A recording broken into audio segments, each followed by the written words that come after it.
O sa pag-resume mga kababayan ng sesyon ng Congress, magiging explosive na naman po. Mga kababayan, yung mga investigasyon, may mga investigasyon na nakasalang po involving highly controversial issues. Yung Kongreso, nag-file mga kababayan ng resolusyon para imbestigahan yung controversial na secret agreement na pinasok po ni Mao Diggs with China. Ewan ko kung ipapatawag mga kababayan mismo si Mao. Nagbabagang mga balita at pagtalakay sa mga isyu ng lipunan. Bulsa, opinyon, banat at paglalantad sa katotohanan. Bulsa, what you see is what you get. You decide. Diggs, ayan po. Introduced by Congressman Jefferson Conggon, House Resolution number 1684, a resolution to call on a thorough investigation in aid of legislation on the reported gentleman's agreement between former President Rodrigo Duterte and Chinese President Xi Jinping.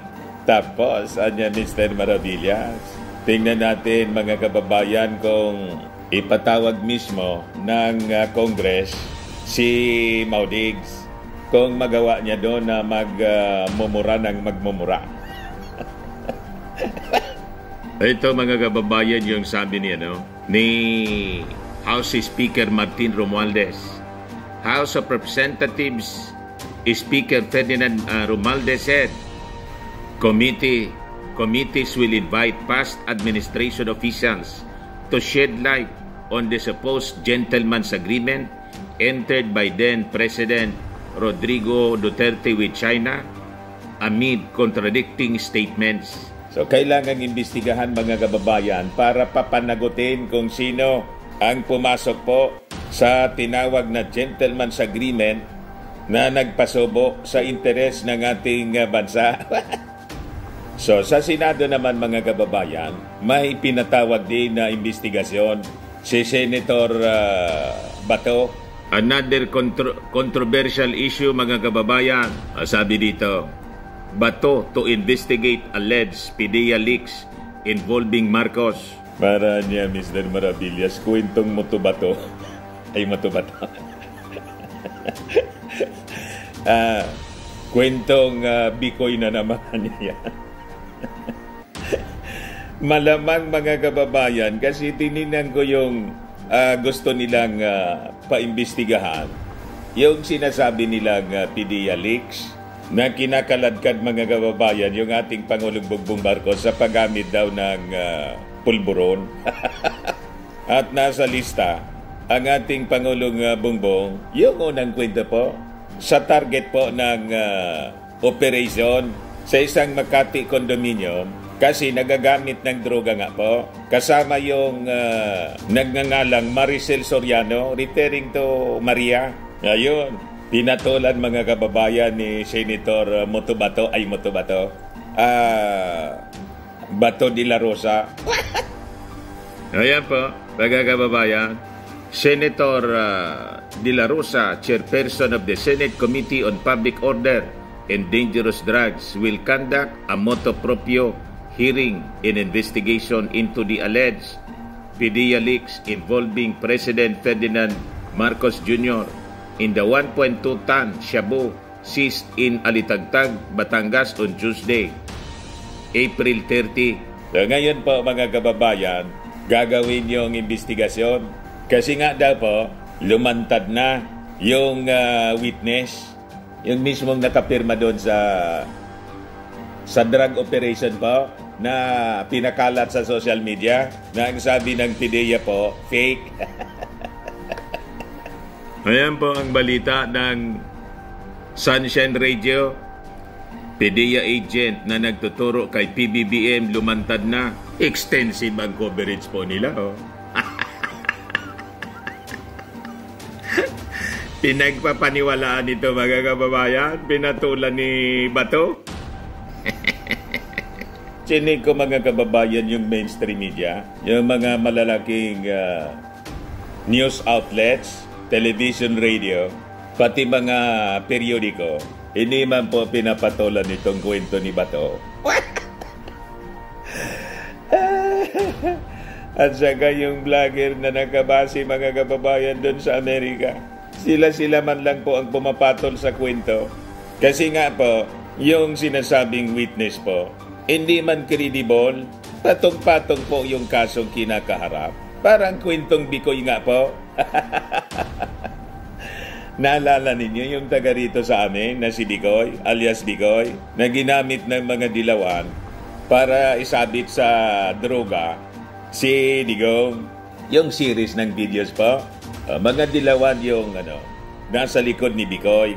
Ngayon, the same strategy, kung anong ginawa ng mga dilawan kay dating Pangulong Digong, kinopya ngayon ng kampo ni Digong. May version din sila ng Bikoy mga kababayan. Pero ngayon, laban sa ating Pangulong.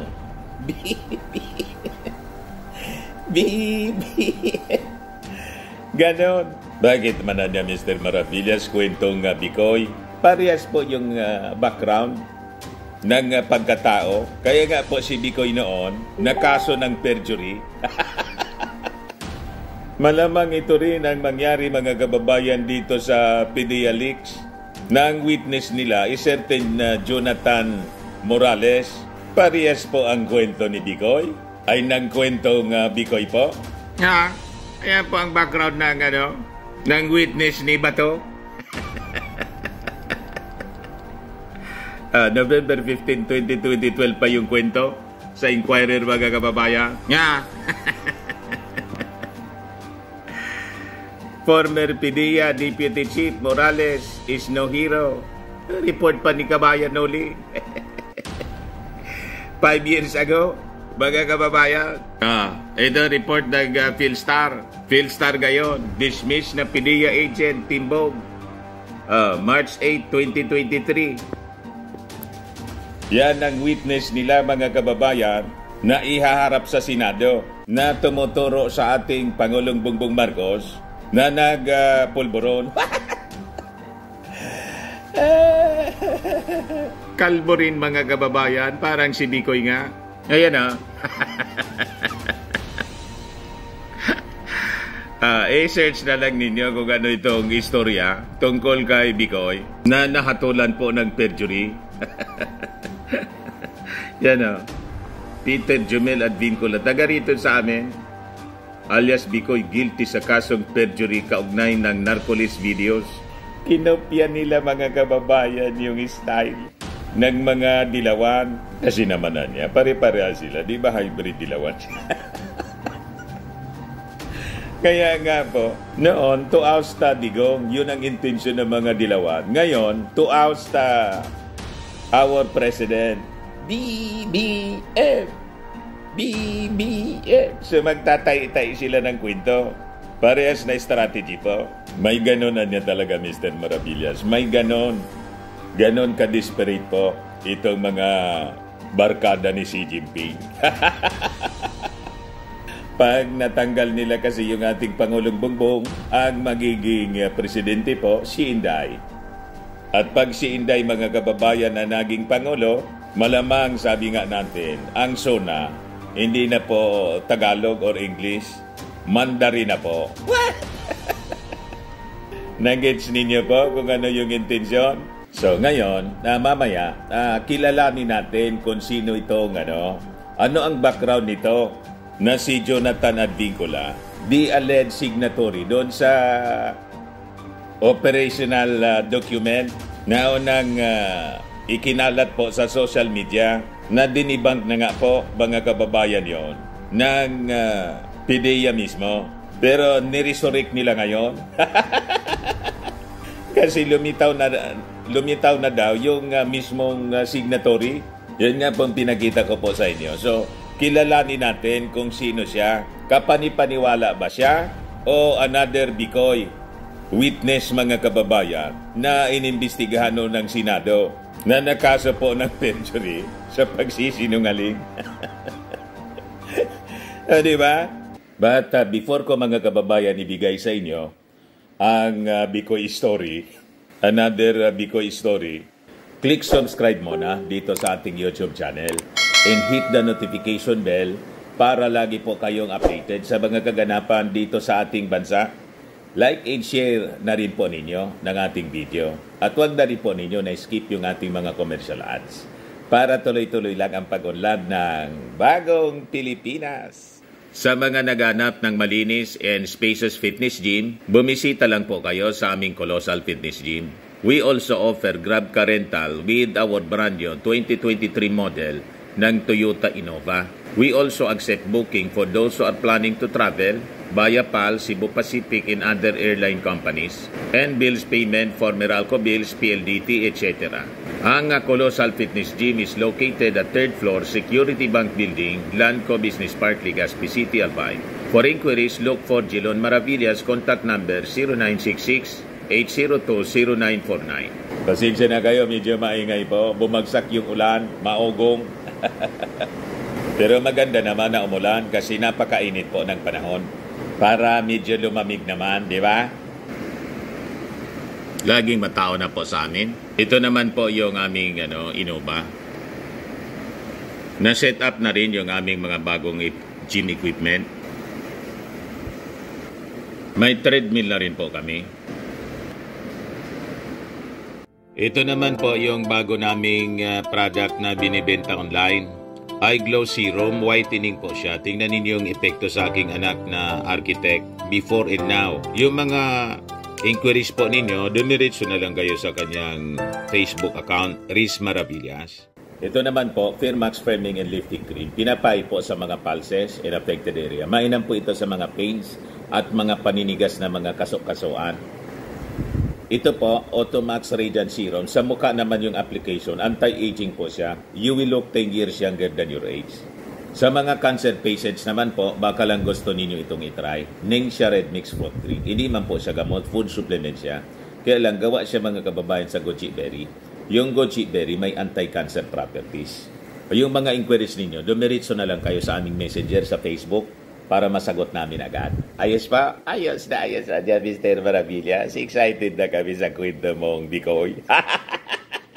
Ito siya. Ang nagbalita man lang po, yung Impact Leadership, pagkatapos yung Sunshine Radio ng mga taga Quinta Kingdom, yung mainstream, chinego kung may mga kwentong ganito. Wala man po. Hindi po pinapatulan. Alam nila na corrupted po yung istoryang Bicoy. Pero tayo, ikwento natin para malabanan natin yung fake news po. Malabanan natin yung mga paninira sa ating Pangulong Bongbong Marcos. Kasi may target sila, dapat niya matanggal natin yung Pangulo. Parang si Irap. Dapat niya hanggang 2 years lang para makaupo si Inday. Ganon mga kababayan. Siraan na niya natin ng siraan. Hindi nagtagumpay kasi po mga kababayan yung Defend the Flag of China, distab rally ng mga nausog. Na-cancel po. Anya, hindi ninyo kami nayaang magsalita sa mga, sa Bulacan. Dito kami sa Senado. Gagamitin po yung Senado para sa panibagong Bicoy Story. Ito po, Bato to investigate alleged PDEA leaks involving Marcos. Senator Bato de la Rosa, chairperson ng Senate Committee on Public Order and Dangerous Drugs, will conduct a motu proprio hearing and investigation into the alleged PDEA leaks involving President Ferdinand Marcos Jr. at saka yung 1.2 ton shabu cyst in Alitagtag, Batangas on Tuesday, April 30. Ngayon po yung investigasyon, kaabang-abang. Kasi pati yung pinakang malaki, mga kababayan na nakumpiskang droga, nasabi ng ating Pangulong Bongbong Marcos, bloodless drug campaign, na masyadong ikinagalit ng inimpasas kasi ng ating Pangulong Bongbong Marcos na bloodless, na insulto yung mga. Dapat niya imbestigahan yan kasi bloodless. At pinagdudahan mga kababayan na baka drama lang. May ganon. So sabi rito, the Philippine Drug Enforcement Agency has debunked the false operational document dated March 11, 2012, circulating on social media, which purportedly suggests that Marcos was on the agency's watch list. PDEA stated that it conducted a check through its plans in operations reports, management information system or PORMIS, and found no record of such an operation on the specified date. The agency cautioned the public to be more discerning in believing such fake news. Bakit niya mag-iimbestiga? May lumitaw nga po yung nakapirma. In-interview ng Sunshine. At saka mga kababayan, nung vlogger na nakabase sa Amerika, pinagpipilitan talaga po. Pinagpipilitan po na dapat maniwala tayo sa kwento nila. Pinatulan po ni Bato. Pagsasayang langan niya, Mr. Maravillas, ng taxes. Ikada sesyon, dami yung gastos nila sa kada investigasyon ng Senado, ng Congress. Di bali sana kung may katuturan yung investigasyon, magkikinabang yung ating mga mamamayang Filipino. Ikong propaganda. Para siraan yung ating Pangulong Bongbong Marcos, nagamit pa yung Senado. Sabi rito, earlier, PDEA categorically asserted that Marcos is not and was never on its watch list, countering the statement of former President Rodrigo Duterte, who claimed that when he was the mayor of Davao, he was shown evidence by PDEA that the name of the president was on the list. Meanwhile, a suspect driving a van was apprehended at a road checkpoint in Alitagtag, Batangas on April 15, initially estimated by PDEA to contain over 2 tons of shabu worth 13.3 billion. It was considered the biggest drug haul in Philippine history. However, after the inventory, the Philippine National Police released a report clarifying that only around 1.4 tons or 9.68 billion worth of shabu were seized in Batangas, making it the second biggest haul after 11 billion worth of shabu found in 1,589 tea bags seized in Infanta, Quezon in March 2022. Yun ang kwento, mga kababayan, na gustong imbestigahan ni Senator Bato. Di ngayon, mga kababayan, sino itong witness na biglang lumitaw? Credible ba ito? O sabi nga natin, another Bikoy lang? Ito po, mga kababayan, yung report ng DCR Sunshine Radio. Yan o.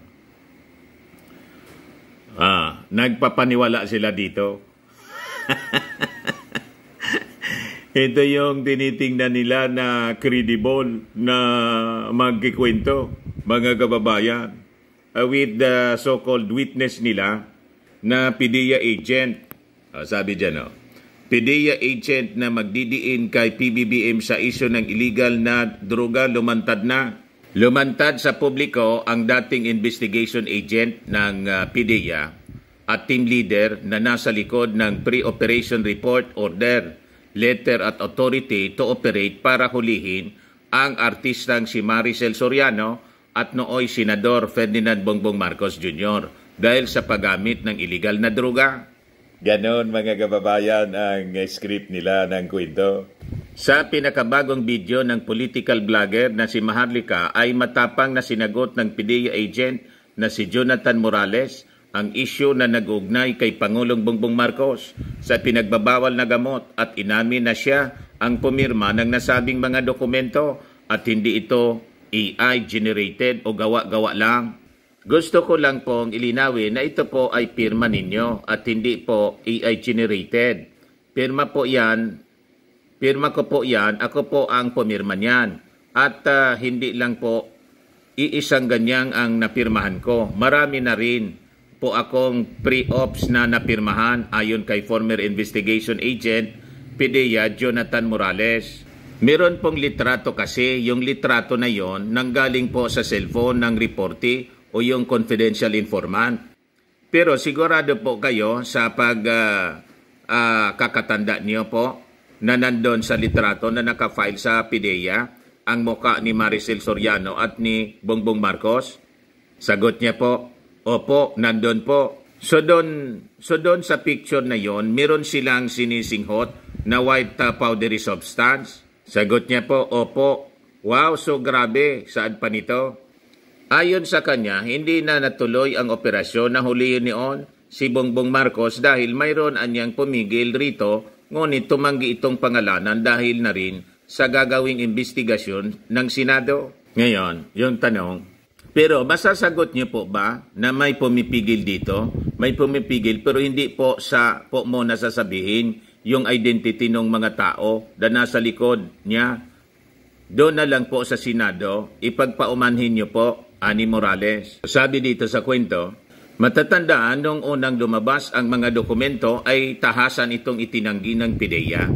Giit pa nga noon ng PDEA, gawa-gawa lang ang mga dokumentong yon dahil wala naman daw itong control number, bagay na sinagot ni Morales. Ito po ay walang control number, ang sabi nila gawa-gawa ni Maharlika, yung walang control number. So ano po ba ang paliwanag dahil bakit wala pong control number ito? Yan po, kaya walang control number kasi hindi natuloy. Kasi kung natuloy yan, ginawa ng opisina after na mapirmahan saka namin dadalhin yan sa National Operations Center, payag nito. Dahil sa mga revelasyon ni Morales, mas tumibay pat naging malinaw sa taong bayan ang mga naunang pahayag ni dating Pangulong Rodrigo Duterte kaugnay ng umano'y paggamit ni PBBM ng illegal na droga. Ano feeling ninyo that moment na pinagbabawal kayong ituloy ang pag-aresto o pag-raid dito kay Maricel Soriano at Bongbong Marcos? Sagot niya, disappointment kasi unang-una, ang Comprehensive Dangerous Drugs Act, ginawa yan para sa any person, walang exemption dyan.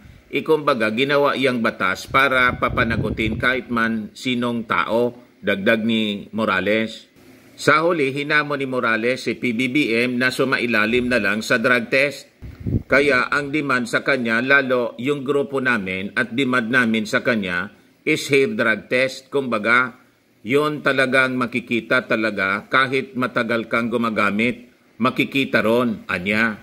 Nakita ninyo yung script nila? O ngayon, bakit anya Mr. Maravillas, sinabi mong another Bicoy, yung witness? Ito po, daming sabit po nitong testigo. Hindi po credible yung testigo based sa kanyang background. Kailan yan mga kababayan na balita? Ang tagal na po, November 15, 2012. Sabi dyan, PDEA Intelligence Chief, 15 charged with robbery before DOJ. Tambak-tambak po yung ginakarap na kaso nito. So ano anya Mr. Maravillas yung doda mo? Tulad po ng doda ninyo, ginagamit po as operator to destroy the president. Another po ito? Yung tulad ng ginawa nila kay dating Pangulong Erap Estrada na may envelope. Nang buksan yung envelope, ano pa man, na-discover po, wala man laman yung envelope. Pero natanggal, mga kababayan, na people power, ginatungan yung tao dahil sa envelope. Nagkaid sa people power to. Hindi nakatapos po si Irap. Tumikover si GMA. Ibata ngayon po, si GMA po, nag-alyado nila. Tahimik. Anong ibig mo niyang sabihin, Mr. Maravillas? Baka, iwan ko po. hindi man po ako mag-uula, pero tahimik si GMA. Nakamasid lang. At nakipagbarkada pa. Diba? Tingnan natin yung background, mga kababayan, itong sabi nilang testigo. Ito yung report ng Inquirer. Inquirer. The National Bureau of Investigation on Thursday, noong 2012 pa ito, filed a criminal complaint against ranking officials of the Philippine Drug Enforcement Agency, PDEA, for robbery with violence and intimidation. In its complaint filed with the Department of Justice, the NBI included as respondents PDEA's Intelligence Chief Suelo Lachica Jr. and Intelligence Officers Marvin Mendoza, Jonathan Morales, ayan po, na kalbo, Gregorio Camua, etc., etc. Former PDEA Chief Jose Gutierrez Jr. has also been recommended by the NBI to be charged for violation of Presidential Decree 1829 or an act penalizing obstruction of apprehension and prosecution of criminal offender in Article 208 of the Revised Penal Code for prosecution of offenses, negligence, and tolerance. The NBI filed a case based on the complaint filed by Mark C. Tan and his wife Judy Tan. The couple alleged that PDEA operatives arrested Mark on July 18, 2012, when he arrived at the Ninoy Aquino International Airport. However, the copy of the warrant was not shown to him. He said the PDEA operatives also told him that members of the media were waiting for him at the press conference. Shut up. Mark said he was brought to the Intelligence and Investigation Service, where they were met by Romero and other IIS operatives. He said Romero told him that he should give 50 million for his release. Ginawang anak buhay po yung mga operations nila. Pag tinarget ka nila, lalo pag may kwarta, ayun, para alam nyo na, 50 million yung hinihingi. Eventually, the amount was reduced to 8 million. The amount based on the complaint was deposited to a bank account that was later divided among the respondents. Kasama siya, mga kababayan. Sindikato pala dyan, Mr. Maravillas. Yan ang tingin ninyo. The NBI in its complaint said the instruction was only for mere casing and surveillance. It said there was no spot report or progress report submitted regarding Mark's arrest. Casing po, parehas na yung document ng PDEA yung fake. Sabi ng PDEA mismo na ang nakasulat doon, Bongbong Marcos, Maricel Soriano. Ginawa nila nga na buhay po. Ito pa ang report, mga kababayan, para makilala ninyo yung witness ni Senator Bato na iharap mamaya. Pinaniwalaan si Marlica. Ayan ba? Dismissed na PDEA agent Timbog. Report po ng Filipino Star ngayon, March 8, 2023. Isang kontrobersyal na dismissed agent na Philippine Drug Enforcement Agency ang naaresto ng mga tauhan ng San Fernando City, Pampanga, Philippine National Police at ipiniit sa Pasig City Police Detention Center dahil sa mga kasong inihain ng PDEA at ng mga government prosecutors laban sa mga big-time drug personalities. Nabatid na si Jonathan A. Morales, 58. Ayan po siya.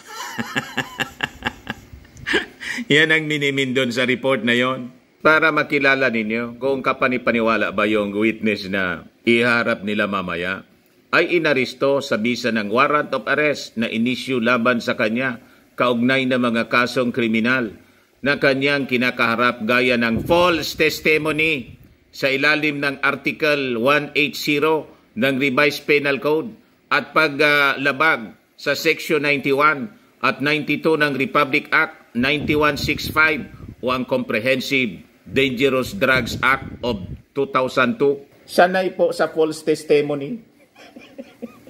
May previous cases na po ng false testimony. Pagkatapos, yun ang witness ni Senator Bato sa investigation.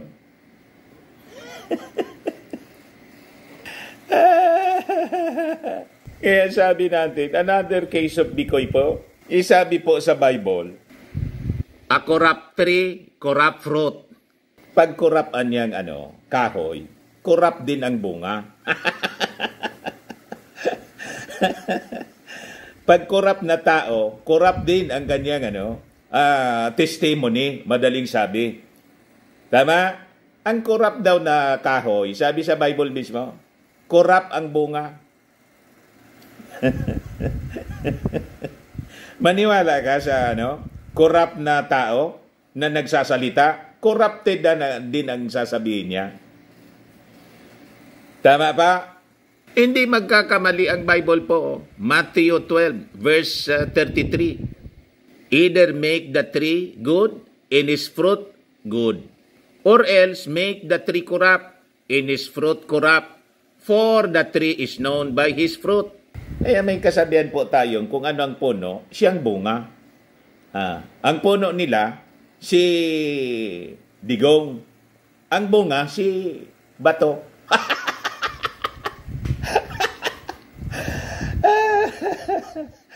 Ang puno, si digong Kaya tingnan ninyo sila. Magkakasama din. Pare-pareha sila. Maniwala kayo sa mga kwento nila na pari-pareha sila, mga kababayan. Napakalinaw dito sa kwento. Nabatid na si Jonathan Morales ay inaristo sa bisa ng warrant of arrest na inisyu laban sa kanya. Kaugnay nagkaso kriminal sa kanyang kinakaharap gaya ng false testimony. Maniniwala kayo sa kwentong Bikoy? Si Bikoy, perjury din yung kaso noon, mga kababayan, for false testimony sa Senado. So, another kwentong Bikoy ito. Ito po, another story galing sa mainstream. Galing ito sa kwento ni Kabayang Noli Di Castro. Former PIDEA Deputy Chief Morales is no hero. I-play natin, mga kababayan, kung ano yung sinasabi dito. Kaya po, madali lang, hindi mag-play. Dapat umastang bayani si PIDEA Agent Jonathan Morales. Ulitin natin mga kababayan kasi hindi natin nasimulan ng maayos. Pero hindi umano dapat umastang bayani si PIDEA Agent Jonathan Morales. Ito naman ay ayon sa dating PIDEA Deputy Chief na si Carlos Gadapan na nagsabing walang kredibilidad si Morales na daw pangingikil sa isang drug suspect. May kasong pangingikil pa. Report ni Kato Ning. 2012, sinampahan ng NBI ng kasong extortion ang higit 10 opisyal at ahente ng PIDEA. Kaugnay ito ng umanay pangingikil ng 8 milyong piso sa drug suspect na si Mark Tan na ibininyag ni dating PIDEA Deputy Chief Carlos Gadapan. Lumantad ang testigong si alias Ana at meron ding mga ebidensya ng pag-withdraw ng kotong na napunta umano sa mga taga-PIDEA kasama si Agent Jonathan Morales. Kaya't nangakusahan ngayon ni Morales ang liderato ng PIDEA na nakikinabang sa mga big-time drug law. Pumalag si Gadapan. You see? It's very questionable. Yun nga nakakagulat kasi nagmukhang hero pa siya siya nga yung primary suspect sa... Primary suspect po. Ayon kay Gadapan, nagmamakto lang si Morales dahil di na siya pinahawak ng malalaking target dahil sa kanyang kaso. Huwag ka na nga sa isang malaking... Yun ang gawain niya po. Bigyan ka na naman ng ibang kaso. Talagang isa possibility na uulitin. Kaya tinanggal po siya. Higit kalahating taon nang nakabinbin sa ombudsman na extortion case at balik trabaho na ang grupo ni Morales Extortionist. sa PIDEA. Giit pa ni Morales, harassment lang ang kaso dahil sa mga sindikatong nasa... Yung kaso na yan, harassment. Yan na ba? Dahil nga, ang nga po sa inyo, ito, naging pilik po kami sa lalamunan nila. Hindi sila makapag-operate noong kami ay... Yung ang depensa niya. Hiling naman ni Gadapan sa ombudsman, bilisan na ang pagresolba sa kaso upang lumabas ang katotohanan at maparusahan ang mga nagkasala. Anthony Taberna, Patrol lang Pilipino. Ayos? O ngayon, makikinig pa kayo sa kwentong Bikoy po? Another kwentong Bikoy po, yung gagawing investigasyon ni Senator Bato, malinaw yung intensyon nila. mga kababayan. Paninira para mag-alsa yung ating mga mamamayang Pilipino at patalsikin yung ating Pangulong Bongbong Marcos. Pag napatalsik yung ating Pangulong Bongbong Marcos, may timetable po sila dapat niya before election 2025. Ang uupo po, si Inday siyempre kasi Vice Presidente. Intensify nila po yung paninira kasi po mga kababayan, hindi umobra yung kanilang rally na cancel kasi nagalit yung may-ari ng property. Nakipag-secret deal din pala yung caretaker po. Hindi man otorisado. Ayun, pinadala yung sa Bustos, Bulacan, pinadala yung abogado, pinagtatabuyan sila. Umalisan niya kayo rito, umalis kayo, 15 minutes na lang, umalis kayo rito. Nagpa-press con si Maudix po. Tapos yung mga vloggers niya, nagunahan sa pagtakbo, papunta doon sa San Juan City yata yon. Ang tagal na naghintay para sa coverage yung kanilang istasyon, yung Sunshine. Nang simulan yung press con mga kababayan, wala man si hindi man pumunta yung nagpatawag ng press con, si Maudix, nag-recording na lang po ng video tapos pinablish sa TikTok.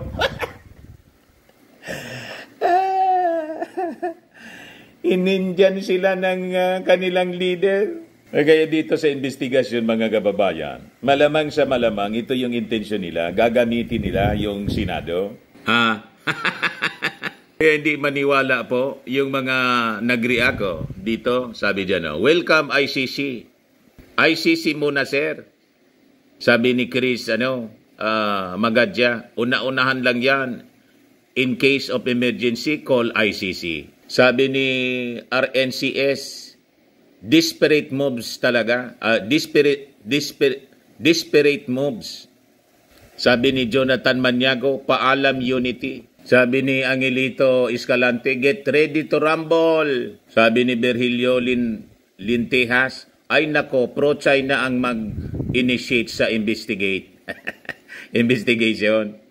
Sabi ni Kenneth Cute, in the tune of Tita Glow, ang saya-saya no?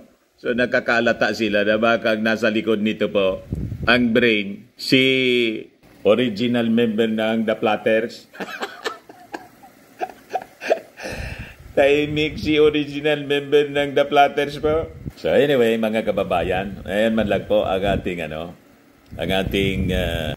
topic ngayon. Ako po si Dante Maravillas. Bye-bye po. God bless.